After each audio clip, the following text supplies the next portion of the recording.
that we can't cover today, or we haven't got the answers here with us in our meeting here in Albion Court in Whitehaven, we'll take a note of the questions and we'll come straight back to you as soon as we can with answers to the questions. So first of all, thank you for joining the webinar. I hope you find it interesting. I'm going to lead you through some of the topics that we have, an update on progress at Sellafield, some of the things that we're doing, some of the changes that we have on site, and how you can engage with Sellafield, and our approach to the supply chain will be the last section of today's presentation for us to run through. So we'll get going. First of all, as I said, my name is Martin Chown. I joined Sellafield 7 months ago. I'm the supply chain director, but I also look after social impact. I hold a position on the exec, and I also hold a position on the Sellafield board as well. So it's good to be able to work with Sellafield. I'm really enjoying my time here. I've been here for 7 months. It feels like a lot longer, and we've achieved a lot in that time already, but we've still got lots to do. Just a Sellafield update in terms of what we're doing, some of the changes at Sellafield. I think most of the people on the call will probably know, but on the 1st of April, we had a significant change to our operating model. Sellafield have appointed a new exec. Some of the existing members of the exec are on board. We also have some new board members, but fundamentally we have a new operating model about how we work. So Sellafield is exec-led by ourselves. We will be looking for some partners to help us in transformation as we go forward, and I'll speak to you more about that later. Fundamentally, we have 4 missions for the site: spent fuel management, nuclear materials management, waste retrievals, and decommissioning. We want to improve our program and project performance, and part of our reputation is about how we manage our large capital works program on site in the most effective and value for money way. We also want to reduce our costs to deliver the missions that we have, the 4 missions that I just set out there, and we're trying to achieve more organisational agility as we start to come to the end of reprocessing on site. Clearly, we have a very strong link to the NDA, and we speak to the NDA daily on lots of important matters for the site, so the links to the NDA and the working with the NDA has never been stronger. We also have our regulatory bodies, the ONR and the Environment Agency, that we work with to make sure the operations and the regulation on site is safe and secure go forward. Just a short Sellafield site update. I think you know the site is a complex site. We have over 1,000 buildings on site. We have a lot of different ages of facilities on site, and we're looking to both build new facilities and manage the existing facilities that we've got. So it's a busy site with lots of work that's going on all the time. Our history spans over 70 years, and we have over 10,000 employees that are coming onto site. So it's a busy, quite congested site at times, but we have a lot of complex missions that we want to achieve, and we're looking for help to see how we can do that. Our annual spend for Sellafield is $2 billion that we use to run the site, and 1.2 billion of that goes directly back out to the supply chain and is spent with companies in Cumbria, in the Northwest, in the UK, and sometimes beyond, providing the goods, the services, the technical products that we need to deliver the missions. Our approach to transformation is underway. We've set up some work streams that we want to then transform the site. We want to drive value with an engaged supply chain, and we're looking at new ways of contracting, reducing the burden for our supply chain, and looking at how we can work closer with the members of our supply chain to achieve more for less. We want to drive innovation for the site, and we're looking at how we get both incremental and step change innovation every day at Sellafield. One of the things I wanted to do today was share with you some of the progress that I've seen since I joined Sellafield.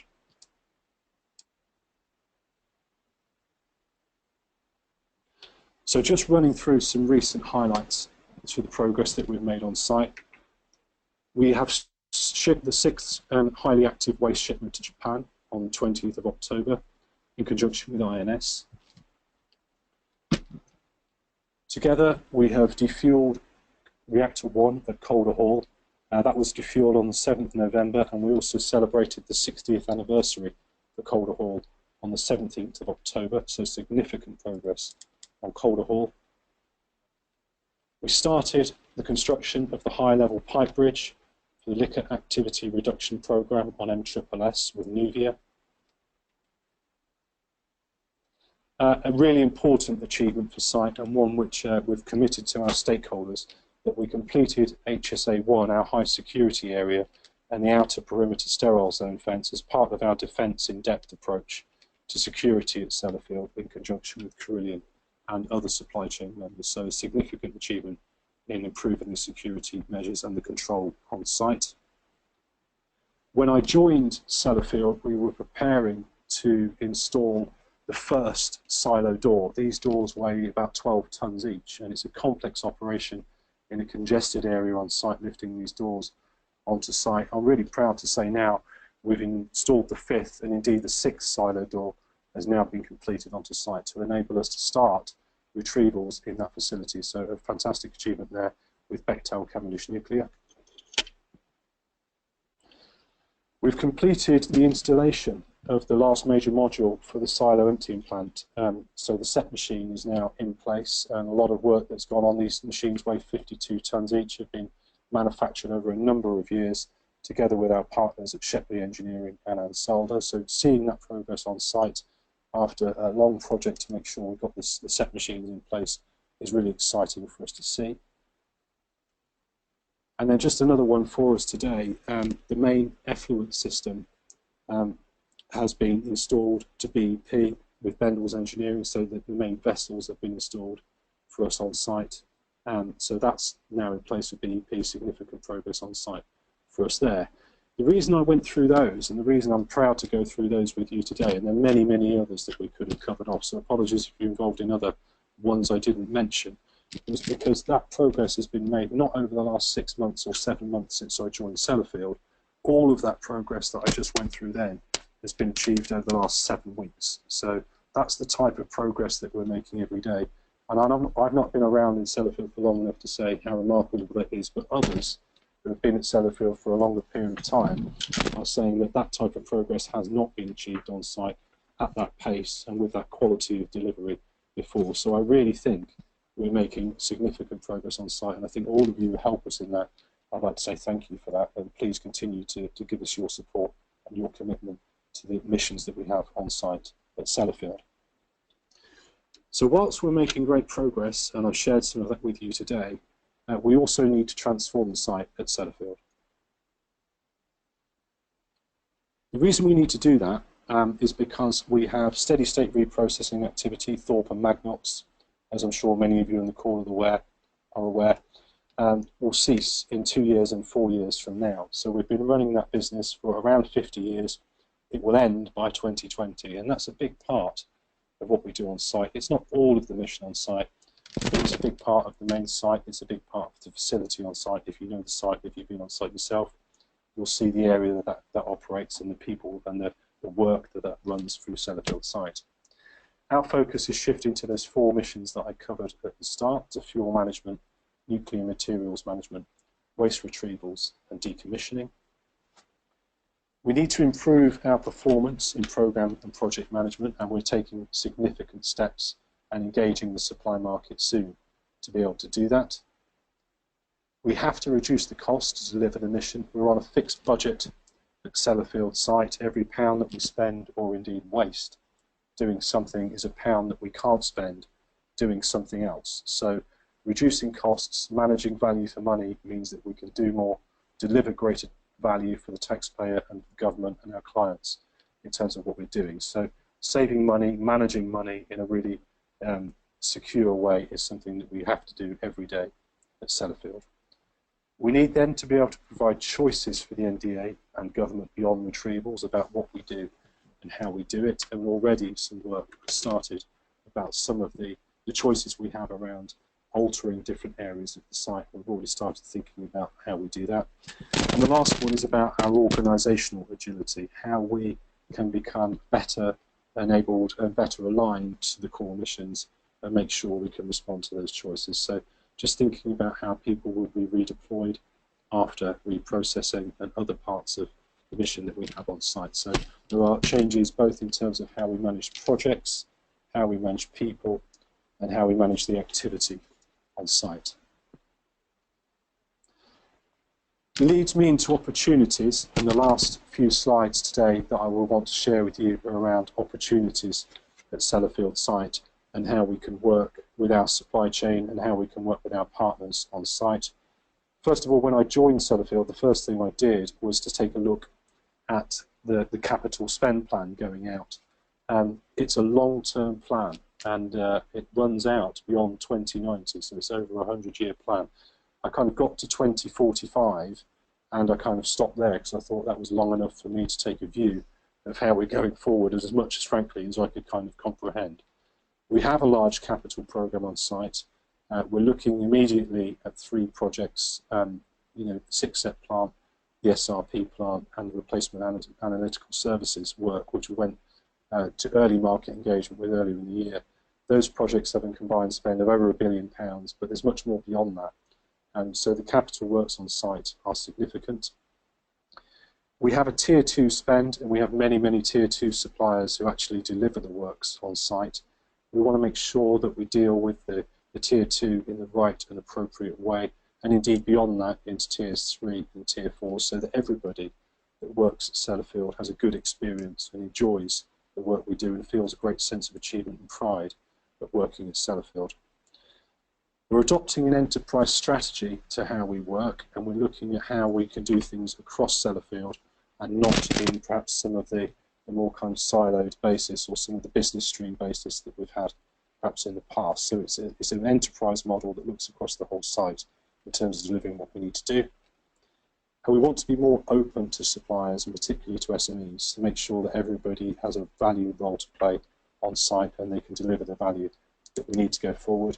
And one of the things we've done in the past, which I'm really proud of, is we've always been, I hope, a fair and prompt payer to our suppliers and making sure that people get the money that we owe to them in a really good and sharp way. And I think that's fundamental to the start of a relationship.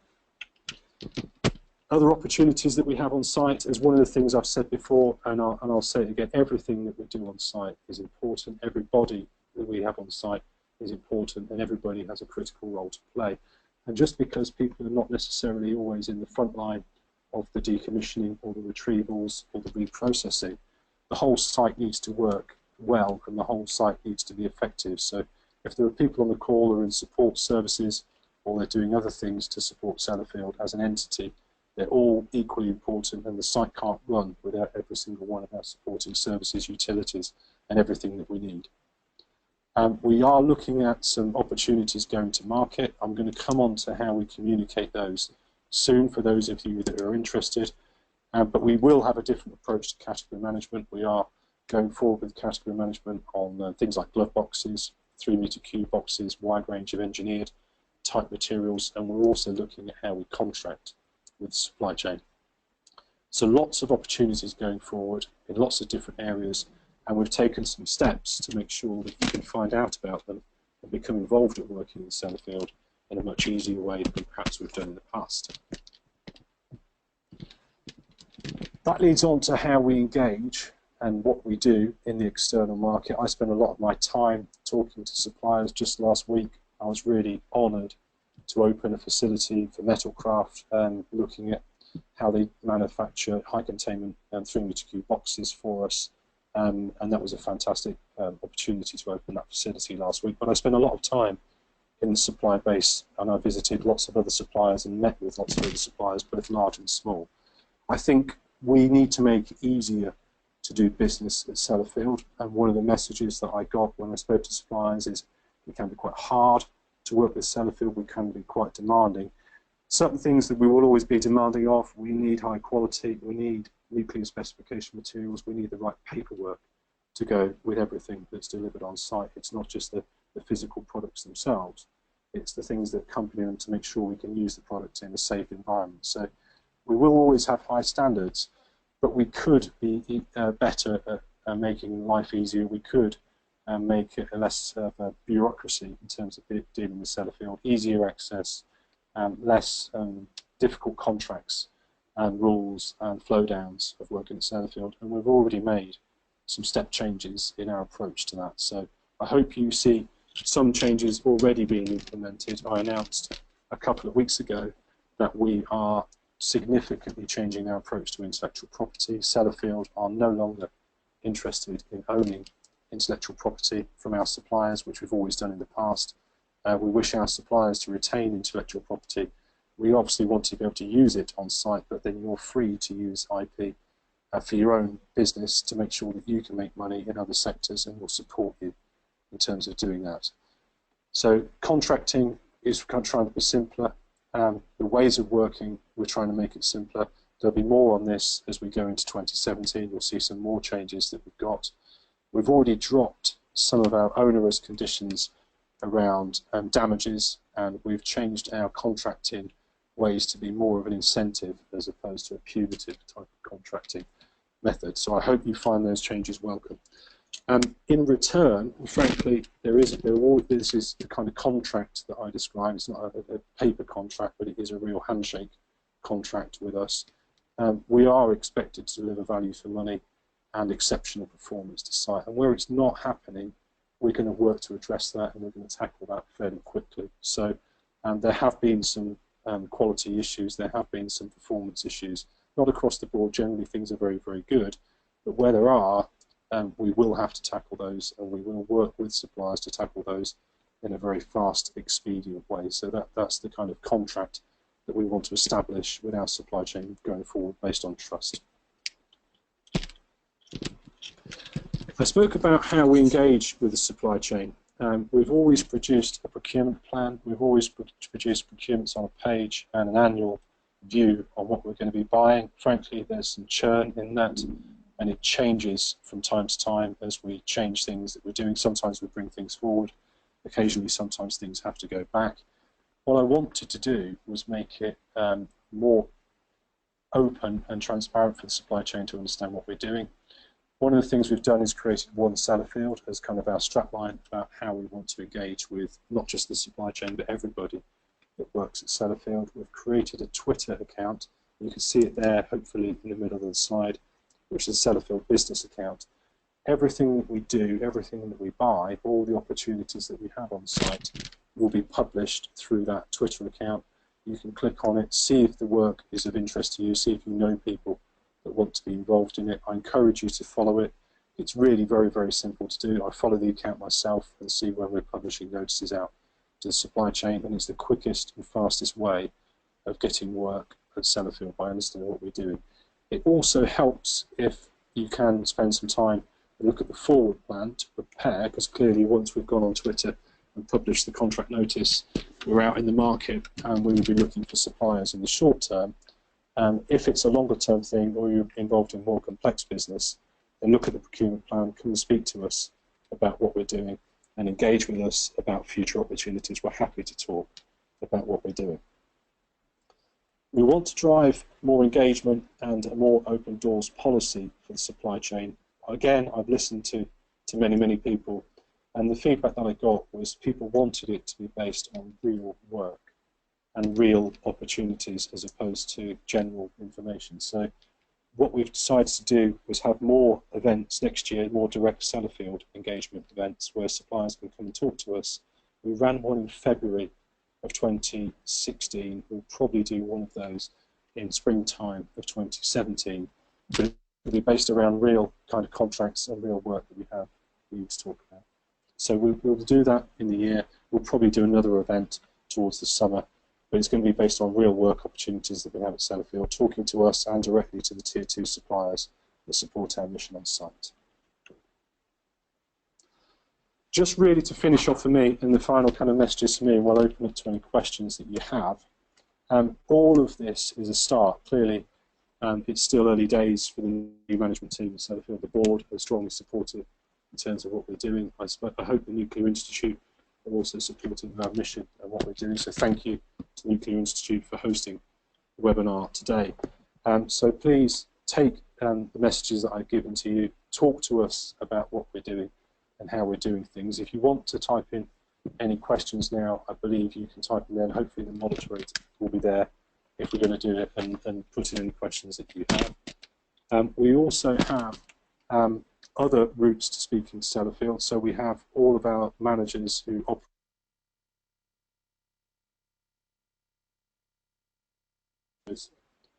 The last thing for me would be please support us in our mission. We need you, and I hope that you enjoy working with us in the future. Questions are just starting to come in. We've got our first question here. It's from Paul Pearson, I think. And it's, how successful is your interaction with your newest neighbour, NewGen? A great question, and really an interesting relationship with NewGen. I personally am one of the execs that spends a lot of time with NewGen. I'm with them all day. On Friday, we have a level 2 meeting, as we call it, on Friday with NewGen. I know Tom well and Gary Shuttleworth and the other management team in the exec in NewGen. And indeed, I met the new chairman at NewGen when he came over from Japan to speak to us about the plans for NewGen. So yes, we join up very carefully, both on a business level, but also on a relationship level as well. We try to make sure clearly as their neighbour that we can help NewGen, and it feels like we've got good cooperation. There are clearly some technical parts that we deal with NewGen as well, so it's not just around talking about the overall business things, the workforce, the access to site, all of those things. There are some nuclear technical fence across the issues that we have. So we speak to NewGen around that, and we speak on about 3 different levels to them on a regular basis. So I think it's going well, but clearly that's going to have to ramp up and perhaps get a bit more formalised as the plans really start to develop for NewGen as our new neighbour. We've got another question here. What are the new ways of contracting mentioned? And it's Andy. Andy, we have, first of all, reduced our burden in terms of contracting, and we've tried to stick to NEC, JCT contracting terms where we can, if those are appropriate. Where we need a bespoke contract, I'm not going to shy away from it, because if we need something that's more bespoke, we'll do it. But they should be few and far between, and even if we do them, they should be simpler. So the new ways of contracting that we have are more based around the standards, less flow-down terms that we've already negotiated and agreed with the NDA, that we'll have less flow-down terms with the NDA. So it'll be more like a standard contracting environment that you will see in other industries compared to a hefty Sellafield historical environment that you've perhaps seen in the past. So that's what we're doing. A couple more questions that we have. Please can you elaborate on the latest thinking, this is Mark O'Connor, on transformation partners and when that requirement is likely to come to market? Mark, I'll answer your question in 2 ways, because we have 2 types of transformation partners. We have a procurement vehicle or a contracting vehicle called the PPP, which is Program and Project Partners. That's likely to come to market very early in 2017. That's around the major capital build and improving our success rate in capital build at Sellafield. So that's all of the content there. We've already published some documents on that, which you can see in the public domain if you want to see what they are. It's a 4-lot structure.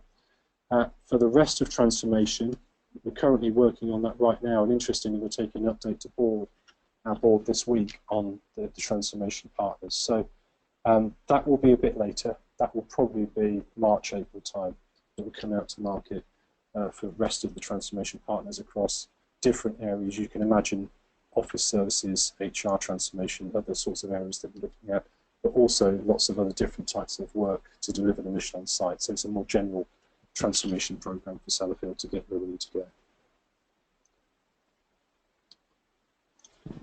A couple more questions coming in, and I don't know, I'm just going to check how long do we have scheduled for questions. What time do we need to wrap up? We're okay for time, about another 10 minutes or so. There's a question in from Beth Ripper. She says, thanks Martin, I'm interested how you monitor the health of Sellafield's supply chain and what your top priorities to developing the supply chain over the short, medium term. So we are, and I probably should have mentioned this, we've launched a new way of monitoring supply chain performance. So that's one thing that we're doing, and it's a fairly simple way that's been used successfully on other large government projects such as Crossrail. It's being used on HS2, it's being used on Thames Tideway, and I think it's been used in a couple of the big utilities joint ventures as well. So we are going down the same road, and it's kind of backed by the IPA in government about how the best way is of monitoring the supply chain. The reason we're doing that is for a couple of reasons. One, it's a more simple approach that hopefully if you work in other sectors, you'll understand. And the second way, it enables us to compare supply chain performance, not just for Sellafield, but across the whole of the UK infrastructure and beyond programme. So we are launching that now. Some suppliers have been involved in the early days. And beyond that, that's part of it. Supplier performance is part of it, but the health of the supply chain. I'm really interested in risk. I'm really interested in your health of your companies, your profitability, how things are working for the supply chain. We want suppliers, and I'll say openly, to come to Sellafield and be successful and make a reasonable return. And so that's, you know, we're not going to be driving, we don't expect things to be ultra low margin, but we do expect things to be fair and equitable. So that's the message that I'm giving there. So we definitely want a robust supply chain. I'm currently working on the overall supply chain strategy for Sellafield, and that will be with my team in the next kind of few months, and then we'll share the outputs of that with everybody in due course. A couple more questions, I'm just going to click through them. I think I've probably covered your question, Tom Purnell, which is about visibility as timescales for PPP. The engagement date hopefully will be fairly sharp into the new year. We're not going to do engagement date, even if we can, in the last few days before Christmas. We've kind of looked at that, we took a decision about how that's going to go, and we decided against that, so we've already kind of covered that in our team. So hopefully early in 2017. We mentioned the focus, sorry, this question from Lorraine Jones, I'm just reading through them now. Focus on programme and project delivery performance, the latest developments with a programme and project partner. Again, quite a lot of interest in that. I think I've probably covered that offline. If I haven't, then get in touch. Recommended information we upload onto Sellafield Suppliers Portal as potential new supplier. That's an interesting one. We want to know about your capability, what you've done, and what you believe you can do, and anywhere else that you've achieved it. Some of the achievements that I went through, so this is a question from Andrew James, were not achieved through nuclear innovation and development. We cut some of the defector plates off our silo using water jet cutting recently as well. That technology has not been developed for nuclear. That technology has been used in other industries for many, many years. And so if you've got things that you can bring to us that can make us more efficient, and you've got capability that you've got, and the track record that you've got, or any innovation that you believe can help us improve, or technology that you can bring to nuclear that's not been used in nuclear before, we're very, very interested. So obviously there's the background information, the financials that you could put in, Andrew, but anything else that you've got around capability and any opportunities that you see to help us remediate the site, we're really keen to know about it.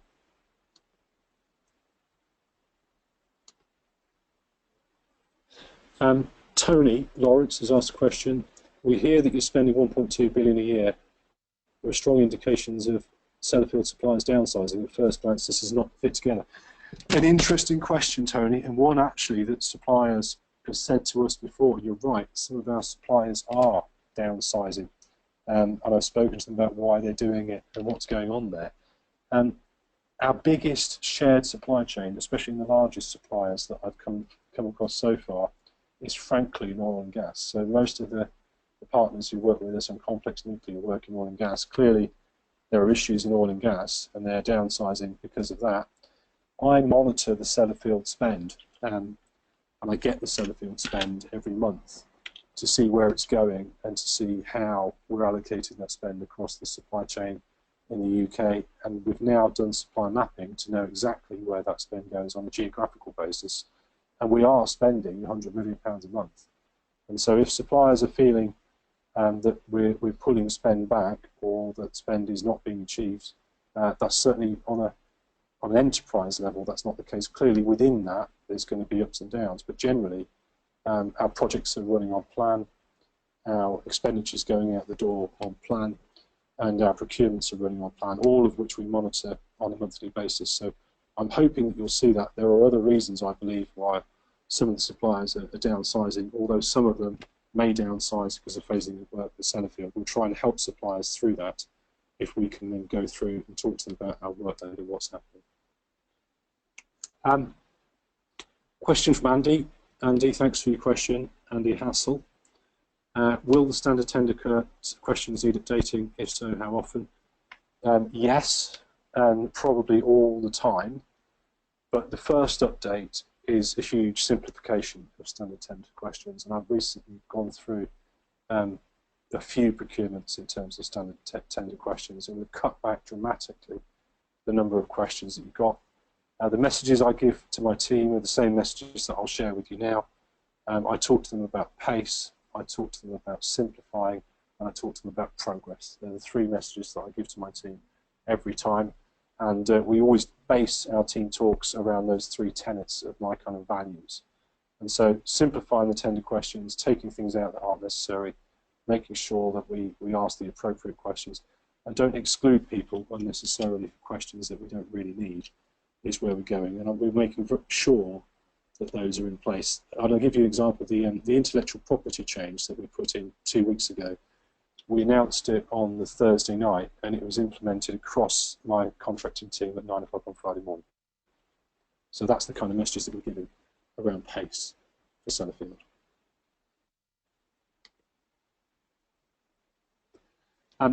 A couple more, and we'll probably look at wrapping it up. I'll run through a couple more. I'm hoping that somehow the technology allows us to get these questions afterwards, and that we can get back to you. We'll find out if that's the case. This is the first one of these webinars that we've run, so we're finding our feet here in terms of how we do it. So if they're useful and you find them useful, please feedback and we'll carry on, but I'll cover a couple more. There's a question from Oliver Caunt, and he's saying, is SL implementing any measures to support SMEs? How can we engage with SL, specifically streamlining CTM and pre-qual system? I think I've covered off about streamlining CTM and pre-qual system. Some procurements that have gone out now, we're asking questions on 5 subject areas as opposed to dozens of subject areas that perhaps we've had in the past. And the approach to SMEs is important as well. And I'm very keen on SMEs. It's one of my personal, I guess, personal values around supporting SMEs and the local economy and all of those type of things. It has been, frankly, before I joined Sellafield. In my previous role at Balfour Beatty, I committed the company to £1 billion spend with SMEs, and we achieved that. We actually achieved 1.6 billion. So my commitment to SMEs stands, and the things that we need to do all maps in with making it easier to access. We need to look at our lot structures. We also need to talk to Tier 2s and make sure that Tier 2s are giving the opportunities to SMEs in a way that Sellafield would like, and that Tier 2s have managed that. Most of them do, and it's a very good, clear relationship. Some of them, we perhaps need to just do some more work on about how we do that with the Tier 2s, but that's a piece of work that we'll be doing early in the new year. A great question from Tim Whitworth, and it probably goes back to what I said about IP, and it's under what terms will Sellafield want rights to IP generated by the supply chain? Will this be under a license agreement? Probably not, and I want to keep it as simple as I can. So if we're working with the supply chain and we're generating IP along the way with you, then all we want is a royalty-free perpetual access for Sellafield to protect our interests and protect our site. So that's what we'll be looking for, to make sure that we can exploit the IP that we've paid for with you, which is fair, and we can deliver what we want. If then that IP is suitable for you to use in other sectors, you retain the ownership of that. We just want to have the access to that without cost if we pay for it. And I think that's a fair and an easy way to work with Sellafield. So that's the plan for it, and not a separate license agreement, to answer your specific question there, Tim. Great. Okay, we'll do one more question. And it is James Irvin. James, thanks for your question. Who can I get in front of so we can be considered for upcoming work? We have lots of complementary products and are well ahead in terms of quality, which is great to hear. It'll be good to meet project managers, buyers, supply chain managers, etc. So it's important that you can get in front of us and talk to us about what you're doing, James. Please register your interest. We have an area to register your interest on the website. If you want to write to me directly and tell me what your company can do, then I'll make sure it gets to the right person. Because in your question, you haven't said what sector you operate in and what kind of services you supply. So it's difficult to give you a name right now other than my own.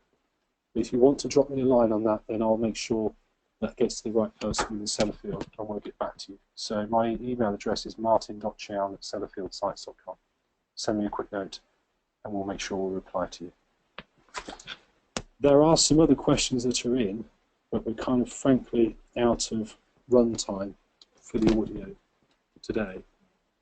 So we'll wrap it up for now. I hope that you found that useful, and I hope that you found both the presentation and the Q&A interesting, and it was a good use of your lunchtime today, and you don't feel like I've kept you from your well-earned kind of Monday lunch, which I'm sure you're all off to go and enjoy in the next few minutes. Please work with us. Please try and help us as we transform Sellafield. I hope that you find the work we do interesting, and I hope you find the changes that we're making welcome. Some of those changes are a direct result of things that you've said, and we've decided to change to suit the things in your feedback about good things and not so good things about working with Sellafield. So please continue.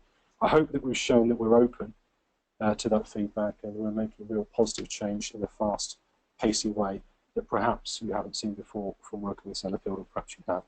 So I'll leave that with that messages for you now, and we'll close down the audio. Thank you very much for joining. Cheers.